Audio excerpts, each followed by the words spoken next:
हिंदी की पाठशाला में आप सभी का स्वागत है। मैं अलंकार पढ़ा रही हूँ और जिसमें मैंने पीछे एक दो वीडियो अपलोड किए हैं, आपने देखा होगा। नहीं देखा है तो देख लीजिए। अलंकार सिर्फ व्याकरण के पाठ्यक्रम में आपके है कि नहीं है, उसी के लिए काम नहीं आएगा, बल्कि प्रतियोगिता की परीक्षाओं में, साथ ही साथ काव्य सौंदर्य लिखना हो तो उसमें भी आपको अलंकार की जानकारी होनी चाहिए। तो मैंने उसे पीछे बताया है। शब्दालंकार मैंने ख़त्म कर दिया है, अर्थालंकार पढ़ा रही हूँ, जिसमें मैंने उपमा अलंकार के अंग बताए हैं, जो अभी तक बोर्ड पे पढ़ा हुआ है। मैं इसको थोड़ा दोहरा देती हूँ, फिर आपको बताती हूँ। उपमा अलंकार के जो अंग हैं वो है उपमेय, उपमान, साधारण धर्म और वाचक। उपमेय का मतलब होता है जिससे तुलना की जाए, सॉरी, जिसकी तुलना की जाए। यदि मेरी तुलना चंद्रमा से की जा रही है तो मैं यहाँ पर उपमेय और चंद्रमा उपमान होगा। तो जिसकी तुलना की जाएगी वो उपमेय और जिससे तुलना की जाएगी वो उपमान। जिस प्रक्रिया के माध्यम से तुलना की जाएगी वो साधारण धर्म और जिन शब्दों के माध्यम से की जाएगी वो वाचक होते हैं। तो ये मैंने तीनों चीज़ समझाई थी आपको, उस वीडियो में आपने देखा होगा तो बहुत अच्छी बात है। नहीं देखा है तो पुनः देखिए, तब आपको समझ में आएगा। साथ ही साथ मेरी रिक्वेस्ट है कि प्लीज़ लाइक करिए, शेयर करिए, सब्सक्राइब करिए, ताकि दूसरों को भी फायदा हो और आपको भी हो। मैं आपको एक उदाहरण द्वारा बताऊंगी। अब मैं इसको मिटाती हूँ, इसको आपको समझ में आ गया होगा। तो उपमा अलंकार की परिभाषा के साथ साथ एक उदाहरण देकर मैं इसको समझाने की कोशिश करती हूँ। साथ ही साथ मैं आपको तीनों को पहले एक समझा देती हूँ कि उपमा, रूपक और उत्प्रेक्षा, उपमा, रूपक और उत्प्रेक्षा लगभग तीनों एक जैसे समझ में आते हैं। बस आपको तीनों में अंतर क्या है, इसमें क्या की जाती है, तुलना। तुलना किसके, उपमेय, उपमान के बीच में। इसमें अभिन्नता किसमें किसमें, उपमेय और उपमान में अभिन्नता होगी। ये सर्वोपरि होगा, ये छिप जाएगा, ये छिप जाता है, ये सामने दिखाई देगा। उत्प्रेक्षा में क्या होता है, संभावना। किसमें, उपमेय और उपमान के बीच में संभावना। बस ये तीन उपमान, ये तीन सिचुएशन हैं जिन सिचुएशन में आप आराम से उपमा, रूपक और उत्प्रेक्षा को समझ सकते हैं। ये तीन स्थितियां हैं उपमेय उपमान के बीच में, जहां तुलना की जाए या समानता की जाए वहां उपमा अलंकार। जहां अभिन्नता हो, दोनों एक दूसरे के आमने सामने हो जाए, दिखाई ही न दे, ये दिखाई दे कि मुख नहीं है, सिर्फ चंद्रमा ही है, तो वहां पर रूपक हो जाएगा। और संभावना में आपको जो होता है, मानो जानू लगाकर संभावना व्यक्त की जाती है। ये मैंने संक्षेप में तीनों के अंतर को स्पष्ट किया है। अब मैं सीधे सीधे उपमा अलंकार पर आ जाती हूँ। उपमा अलंकार की परिभाषा समझाती हूँ आपको। जहां उपमेय और उपमान के बीच तुलना या समानता की जाए वहां उपमा अलंकार होता है। जैसे अब एक उदाहरण मैं लिखती हूँ और उस उदाहरण के माध्यम से आपको सारे उपमा के अंगों को समझाऊंगी।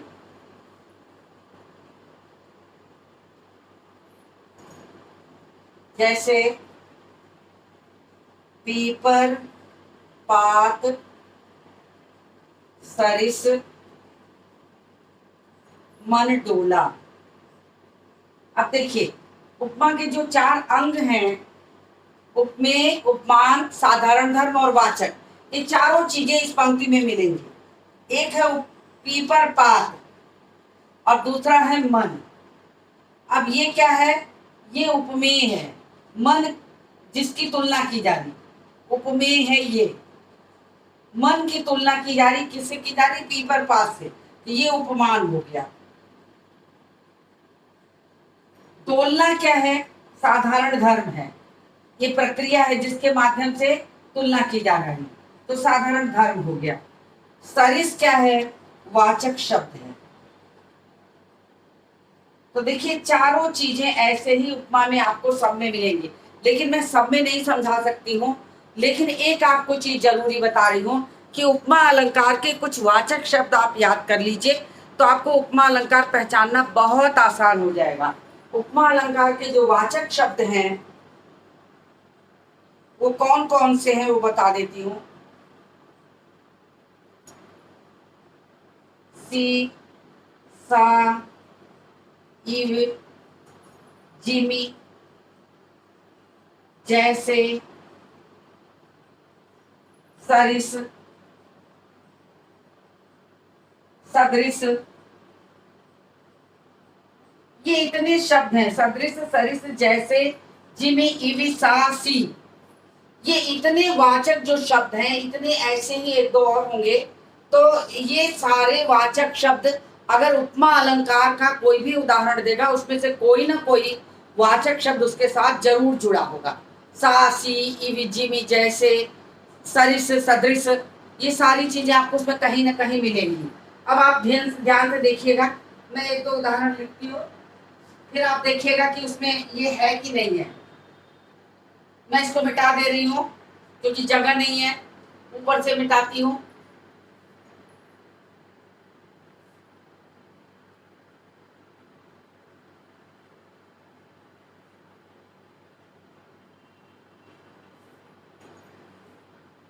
दूसरा उदाहरण लिखिए।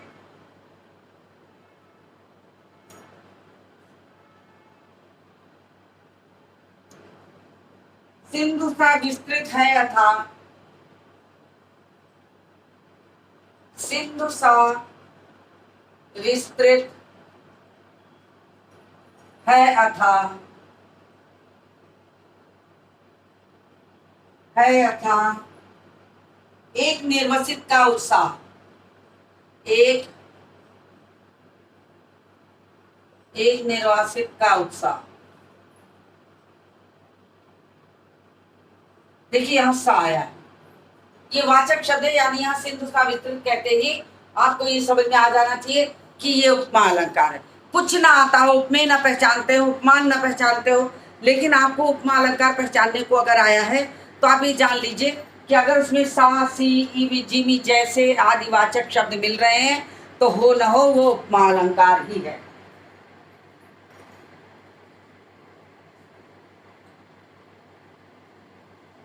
चलिए आज इसको मिटा देती हूँ।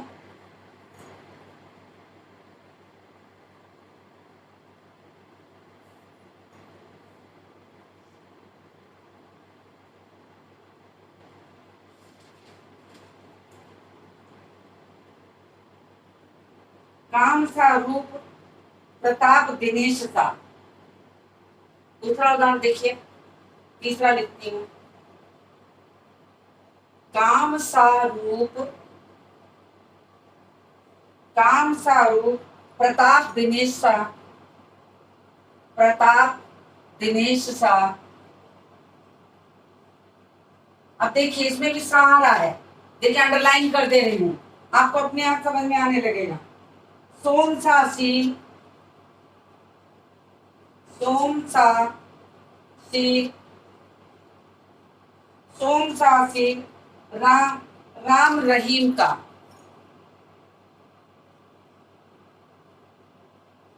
अब आप कहिए कि इसमें अनुप्रास भी आ रहा, तो मैं बिल्कुल कहूंगी हाँ अनुप्रास आ रहा, सा सा, रा, तो अनुप्रास भी है, लेकिन मुख्य रूप से जो अलंकार है इसमें ये उपमा ही है। तो इस तरीके से आप उसको देखिए, वाचक शब्द अगर मिल जाते हैं तो आपको याद हो जाएगा। वह दीप शिखा से शांत, वह दीप शिखा सी शांत मनोहर, वह दीप शिखा से शांत मनोहर। देखिए इसमें सी आ रहा है,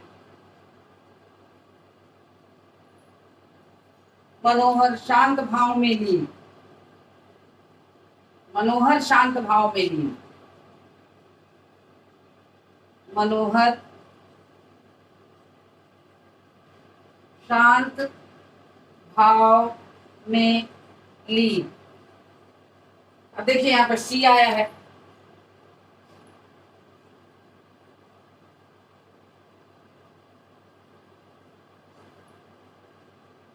और उदाहरण देखिए, एक उदाहरण लिख देती हूँ बस। मुख बाल रसम लाल होकर, मुख बाल सम रवि लाल होकर,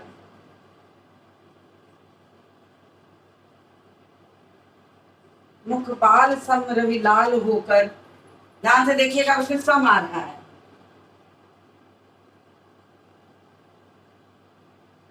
ज्वाल सा बोधित हुआ, ज्वाल सा बोधित हुआ। अब देखिए यहाँ सा सम, ये भी एक वाचक शब्द है सम। तो इस तरीके से आप नोट करते जाइए तो अपने आप पहचान जाएंगे कि हाँ कहाँ पर वाचक शब्द लग रहे हैं और कैसे हम उपमा अलंकार को पहचानेंगे। तो इतना उदाहरण आपने लिख लिया होगा, आप इसको स्क्रीनशॉट ले सकते हैं, इसमें से बहुत सारे आ भी सकते हैं। अब बात करती हूँ रूपक की। रूपक में यही उपमेय उपमान होगा, मगर उसमें अभिन्नता होगी दोनों के बीच में। कहने का मतलब अगर हम किसी चीज की तुलना कर रहे हैं, उपमेय और उपमान की दृष्टि उसकी कैसी होगी कि उपमान हमेशा सामने दिखेगा और उपमेय उसके पीछे छिप जाएगा। जैसे मैं अपना एक हाथ रखी हूँ तो इस हाथ को सामने दिखा रही हूँ, तो मेरा यही हाथ सामने आपको दिख रहा और पीछे का हाथ जो है उसके पीछे छिप गया है। तो है दोनों, मगर ये पीछे वाला नहीं दिख रहा। उसी तरह उपमेय और उपमान में उपमान दिखाई देता है, उपमेय छिप जाता है। यानी इन दोनों में कोई वाचक शब्द नहीं होता, दोनों अगल बगल लिखे रहते हैं और एक छोटा सा डैश कहीं कहीं लगा रहता है। जैसे चरण कमल बंदो हरिराही, चरण जो है वो कमल के समान है, चरण जो है वो पूरी तरह समान नहीं बल्कि कमल है। तो इस तरीके से अब इसको मिटा देती हूँ, फिर लिखती हूँ रूपक। स्क्रीनशॉट लेते जाइए ताकि आपको कहीं कठिनाई ना हो। अब रूपक में क्या है,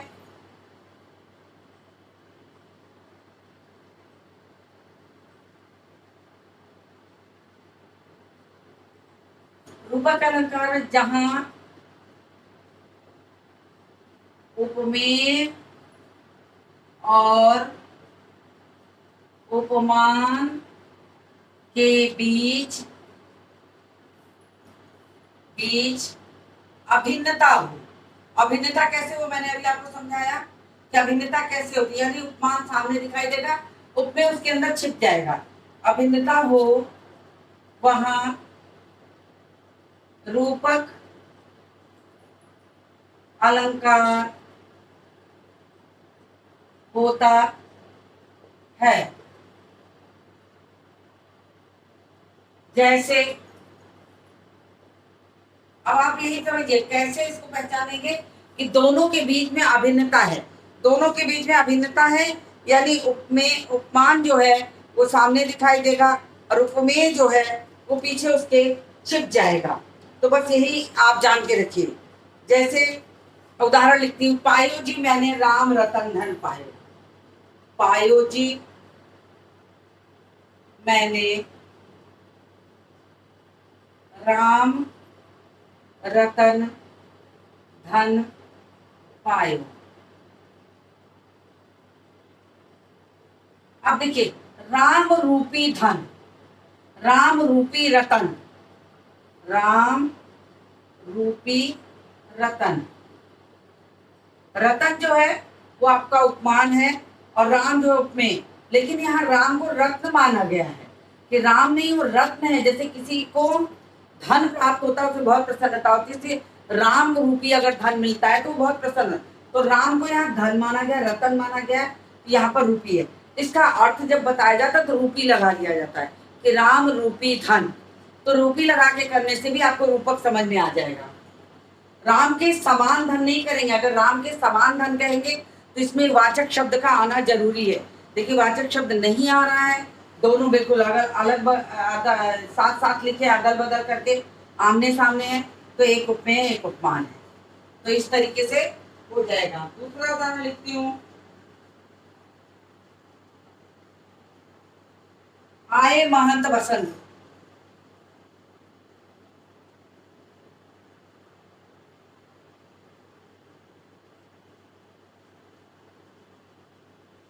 बसंत रूपी महंत। चरण कमल बंदो हरिराई। चरण कमल बंदो हरिराई। अब चरण कमल में आपके महंत बसंत में रूपी लगा लीजिए, इसमें लगा लीजिए। जो कमल है वो चरण जो है वो कमल है। मैया मैं तो चंद्र खिलौना नहीं हूं।